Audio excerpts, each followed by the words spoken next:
President of Georgetown University hired me to come and promote interreligious understanding. We are committed to that university-wide. Why? In 1995, the Jesuits, at their last general congregation, committed themselves to interreligious dialogue as essential to the mission of the Jesuits in the world, serving the mission of the Church. And Georgetown University is the oldest Catholic and Jesuit institution. So the president wanted to promote that. We already had many things happening. Our Center for Christian Muslim Understanding, our program in Jewish civilization, many programs. But this is just more university-wide activity.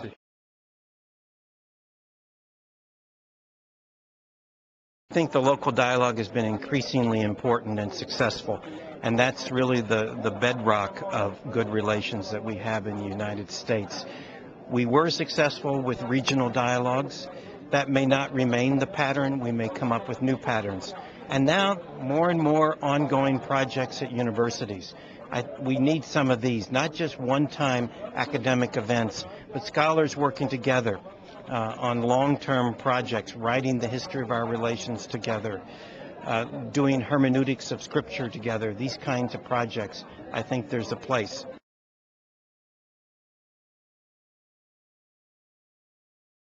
My 3 regional dialogues were already established and had met at least 2 times. Some of them had met 6 times before 9/11. So we already had good relations and good rapport. And when 9/11 happened, all of our regional dialogues turned to discuss religion and violence. But secondly, that week of 9/11, all the leadership on the Muslim side joined the Catholic bishop who headed ecumenical interreligious relations in issuing a statement. So we got that out on Friday. 9/11 was a Tuesday.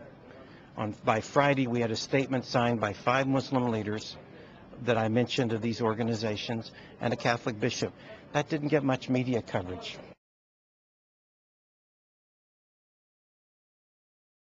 I was making a distinction between dialogue on public issues like freedom, like justice, poverty, issues like this. And then I was talking about interreligious dialogue as a religious dialogue where people of faith encounter one another and by doing so grow in their faith and grow in their mutual understanding. Those are different. And if you mix them, you get a little confused. Both are important. Public issues and justice have to be addressed, but we also need to get to know each other spiritually as people of faith.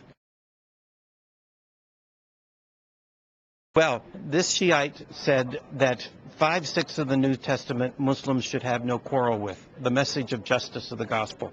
This is no problem. That's theological content on Christology and on the Trinity and so forth. Yes, some problems there.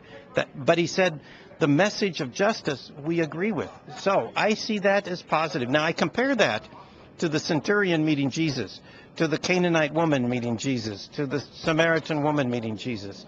And the gospel, the pagans helping Paul in Ephesus. But we don't hear what happens to those people, nor do we raise this theological question. I think that same spirit I was trying to embody by this example of this Shiite imam being very positive on the gospel.